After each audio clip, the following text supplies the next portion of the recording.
Hello and welcome to Newsbreak. I'm your host, Nick Steffens. Coming up, a local athlete has been named the SEC Player of the Year. But first, today's top stories. No decision has been made regarding the future of Iowa Wesleyan University's 60-acre campus, which closed after 181 years, but the equipment from the campus will be auctioned next month. Bakes Auctioneers will host a 5-day online auction featuring various items used in the Mount Pleasant campus, including wrestling mats, weight room equipment, Steinway pianos, and library books. Each day will focus on different campus facilities. The auction will include the contents of the Holland Student Union, Wesleyan's wrestling facility, the PEO Memorial Building, the University Chapel, Music Building, Library, Science Building, President's Residence, Wesleyan Shop, Old Gym, 2005 Dormitory, Hershey Hall, and print equipment. An in-person viewing date for the items hasn't been set yet. Wesleyan recently closed due to financial difficulties, including declining enrollment and a reduced endowment. The Mount Pleasant community has formed a task force to determine the next steps for the vacant property. The search for 77-year-old Wayne Zizer, a Washington resident who went missing on July 12th, has come to a tragic end. The Washington Police Department announced that Zizer died in a single-vehicle accident on northbound I-380 while riding the motorcycle he left town with. The department had sought the public's help in finding Zizer through a Facebook post that garnered over 2,000 shares. The police chief, Jim Lester, expressed condolences to Zizer's family and friends and thanked the community for their assistance during the investigation. Zizer was reported missing after leaving his home on a maroon 2007 Harley-Davidson motorcycle without a cell phone, which was considered unusual. The Lynn County Sheriff's Office is currently investigating the accident, and no further details have been released. The Mount Pleasant Community Band concluded their season with a final performance at the Henry County Fair and unveiled the winning design for the T-shirt contest. Community Band Director Adam Krager initiated the contest, inviting members of the community to submit T-shirt designs for the band. After receiving 14 designs, the band voted and selected an anonymous submission known as Submission Number 8. The chosen design features a silhouette of the band in front of the Central Park fountain on the back and a circular Mount Pleasant Community Band patch on the front. Following the T-shirt announcement, the band entertained fair attendees with a music lineup meant to evoke the fair atmosphere. The performance included pieces like National Emblem March, Shackleford Banks, and selections from Dances with Wolves and The Mandalorian. The band wrapped up the music with The Music Man in March by Carl King. The Washington School Board held its regular meeting in Brighton where members expressed support for new guidelines allowing referees and school administrators to remove disruptive audience members from extracurricular events. The guidelines included in next year's Parent-Guardian Activities Guide outline progressive suspensions for offenses ranging from 1 game for the first offense to a calendar year for the third offense within an academic year. Unacceptable behaviors include the use of artificial noisemakers, interference with the event, inappropriate chants, and any conduct deemed inappropriate by school administration or officials. Superintendent Willie Stone emphasized the importance of warnings before resorting to removal, aiming to strike a balance between reasonable discretion and avoiding unfair applications of the rules. The board discussed the possibility of imposing maximum calendar year suspensions after the third offense. The policy aims to ensure consistency and maintain a positive environment at extracurricular events. We're going to take a quick break, and when we come back, we'll take a look at the weather and sports.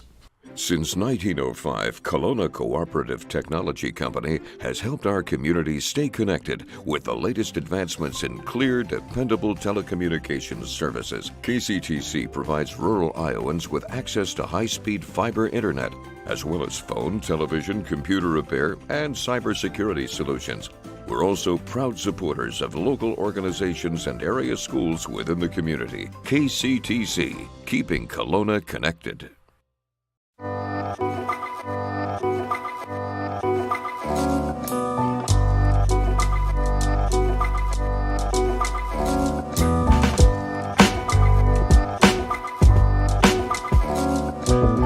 When you aspire to be a dancer, you are both an artist and an athlete. Your strength combines with beauty and grace seamlessly. Your efforts result in enhanced coordination, the ability to cooperate and compromise with others, and the confidence to perform in front of an audience. Not to mention the fun you will have and the lifelong friendships you will develop. We are enrolling now for fall classes, and we would love to see you shine like the star that you are. Join us for Dance and Tumbling at Stairway to the Stars. Please visit our website for online registration. At the Capper Auto Group, we put our customers' needs first and understand that everyone is as different as the vehicle they select. We offer new Ford, Chevrolet, Buick, GMC, Jeep, Chrysler, Dodge, and Ram vehicles in a friendly environment that puts you in the driver's seat. When it comes to service, we maintain factory-trained technicians and competitive pricing. The Capper Auto Group still believes that service after the sale provides the best customer experience. Come see the Capper experience for yourself. Hospice isn't a place, it's a type of care that focuses on living. Servicing a 7-county area, the Hospice of Washington County staff of nurses, social work, hospice aides, spiritual and grief support, volunteers, music and massage therapists are able to provide free end-of-life care where the patient lives. We write wills, give consent for organ donation, but rarely is there a plan for what we would want the final phase of our lives. At Hospice of Washington County, we encourage our patients to be in charge of their healthcare decisions while maintaining quality of life. Been in healthcare for many years. I know that Tammy's that person who wants to help others and take care of us. She knows the healthcare business and wants to take care of others. Hello and welcome back to Newsbreak. I'm your host, Nick Steffens. Coming up, your 5-day forecast, but first, obituaries. Carol Jane Miller of Wayland passed away on July 12th at the age of 80. A funeral service will be held at 10 a.m. July 19th at Independent Bible Church. The Beatty Peterson Funeral Home is in charge of the arrangements. Judy K. Campbell of Mount Pleasant passed away on July 10th at the age of 66. A funeral service will be held at 11 a.m. July 22nd at Calvary Baptist Church. The Olson Power Memorial Chapel is in charge of the arrangements. John Lee Hull of Manassas, Virginia passed away on July 10th at the age of 84. Greta Hay Wells of Washington passed away on July 13th at the age of 81. A celebration of life will be held at 10:40 a.m. July 22nd at the Jones and Eden Funeral Home. That was obituaries. It is now time for your 5-day forecast. Other than the smoke, we've had a beautiful day today with a high of 80 and clear skies. There's a chance of rain showers on Tuesday morning with a high of 81. We'll get a break from the rain on Wednesday and the high will be 86. The rain will make a return on Thursday morning with a high of 87. Finally on Friday it will be 83 and partly cloudy. We're going to take another quick break, and when we come back we'll take a look at sports. Federation Bank is a locally owned bank providing award-winning customer service. We believe that we are more than just a federation of banks, but a federation of communities, serving Brighton, Richland, Wellman, and Washington, Iowa. Federation Bank's highly skilled staff is here to make sure you are able to accomplish your personal and professional goals, whatever they may be. Federation Bank, your family bank.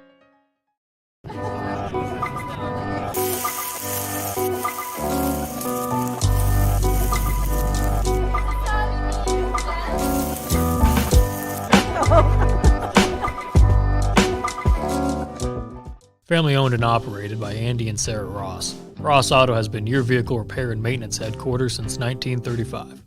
We specialize in all makes of cars and light-duty trucks. With our variety of available services, let us help you keep rolling and your vehicle operating efficiently. Services include general auto repair, alignments, brakes, fuel injection, and more. Schedule your appointment today at 319-653-5656. That's 319-653-5656. I met Tammy about 20 years ago when her daughter was in Special Olympics and I was coaching. Told me that she was into doing senior benefits. We became even closer friends. She cares about everybody, especially the seniors. So call her.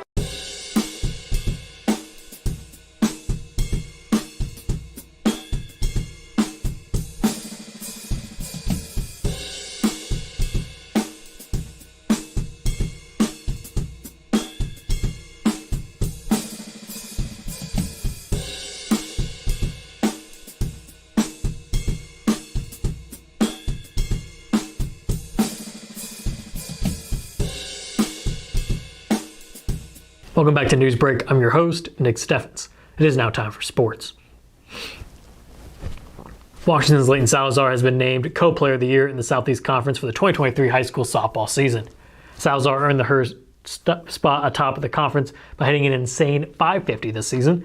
She had a .593 on-base percentage. Both of those numbers are tops in the league. Salazar, a freshman, hit leadoff for Washington, which finished second in the league this season and finished the year ranked in the Class 3A poll. Another top-of-the-order batter for Washington made the first team as sophomore Ella Griner was named to the All-ACC first team along with Salazar. Griner not only hit .475 this year, but also co-led the Demons with 5 home runs and led the team with 39 RBIs. The third Demon first team name was 8th grader Colby Greiner. Greiner stepped into the lineup and hit .347 this season, which was third best on the team. She tied her sister Ella for first on the squad with 5 home runs and finished second with 37 RBIs. Greiner was also a solid pitcher for the Demons this season, going 5-2 with a 3.39 ERA. Making the All-SEC second team for the Demons were sophomores Lauren Hendrickson and Isabella Salazar. Senior Haley Mitchell and junior Emery Walton both made the honorable mention list. Mount Pleasant had one player named to the All-SEC second team, as junior Emma Starr made the list. Freshmen Addison Clark and Kinley White were both honorable mentions. That is the news for Southeast Iowa. I've been your host, Nick Steffens. This has been your news break, and I will see you next time.